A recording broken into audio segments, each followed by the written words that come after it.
kind of came together and bonded almost immediately. It's like one of those relationships where you know immediately that it's right. Especially being in bands in which you hate everybody, which was the case in their band and our band. It's just really hard to be on the road like this in such close quarters with people that are not like your bros, like your homies. Like these guys, like these four dudes and me, like we all love each other. Like we would joke around that the four of us were going to make a band and open for our band, which would then open for their band, and then it was like after a while it's like, why don't we just, you know, Yeah, we hate those other guys.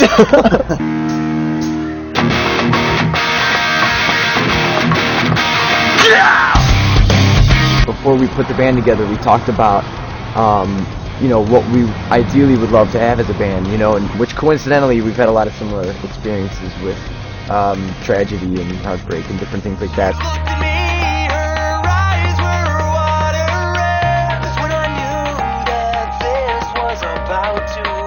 Well, Nathan and I suffered a tragic loss when we were 12. We lost our mother in an automobile accident. And that really just like flips your world upside down, and it immediately starts you thinking in a different way, like in a more artistic way. It really has an even more dramatic impact than it otherwise would if you were already an adult. It was 1 minute you're living this picture perfect, you know, we had 3 older sisters and it was just amazing around the house, like it was, you know, typical American family, and then that happens and it just rocks your world and it gets you really thinking differently than everybody else your age, and you start philosophizing and you start investigating things like faith and you start questioning everything, you know. It turned us into artists at the snap of a finger. You're about to witness our routine every morning, which is gas station coffee, Fox News on XM radio. Sorry about that. We listen to it for the audacity of it, not because, you know, we agree. Most places should be run by younger people, because these old bastards are so jaded and fucked up, and their philosophies are so dated. They're still like barbarians. You know, we decided to do the band, and we kind of came up with this idea that in the macrocosm of, you know, American culture, everything can be reduced to its common denominator. So we wanted to strip it away and make it one small town. Too long in the same place, I'm sinking into this town. I've charmed the same old snakes, I think we gotta get out. Our story sets place in the 50s in the town of Madina Lake, where the town socialite goes missing. What till they get? And the story is a mystery about what happened to her.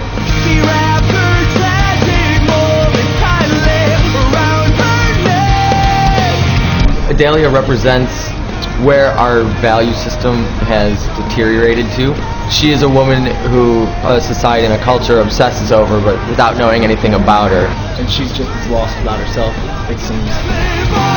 She cries 'cause she's lost, and she doesn't even know what she wants. It's the kind of story that happens all over America all the time. We created this town and the story that goes along with the town. That's sort of like teaching the town a lesson. And it's a mystery that's like an actual tangible mystery that you can figure out. So we're hiding clues in the artwork, and everything we do has some, you know, relevance to it. And the record sounds beautiful. I can't wait for everybody to hear it. What are we waiting for? These years are dying slowly. At the end of the day, what I'm most proud of in our record is that every part and movement and sound of every song moves me. I can't contemplate the earth, while my head's in the sand, 'cause I've been buried alive, don't take my bleeding hand. So that's like the most thrilling result I could have dreamed of.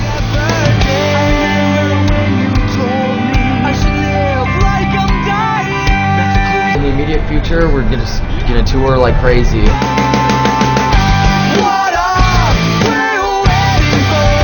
Yeah, he said we got the verbal offer for the Gym Class Heroes tour, which we're gonna take. Just got confirmed for the UK with Gym Class Heroes.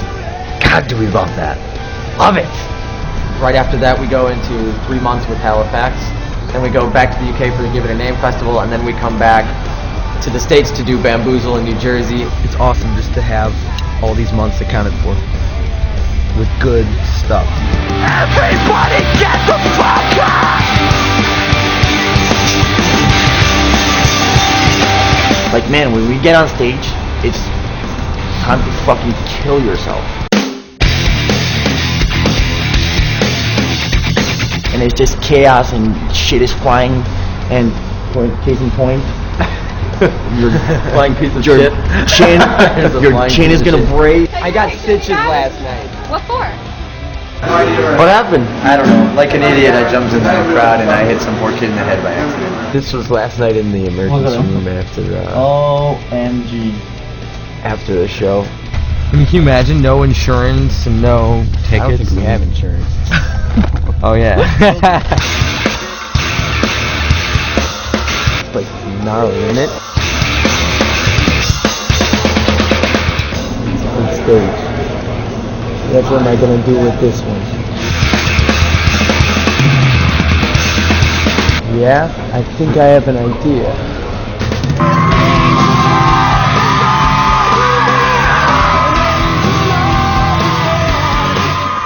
Man, he's broken ribs, I've broken guitars.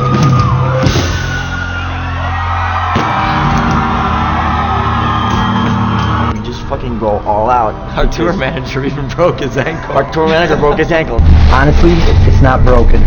Not right here, I don't think. I took a big thing of ibuprofen that Nathan had for his stitches, so I'm feeling okay. Anyone but me tonight. Here I stand, all alone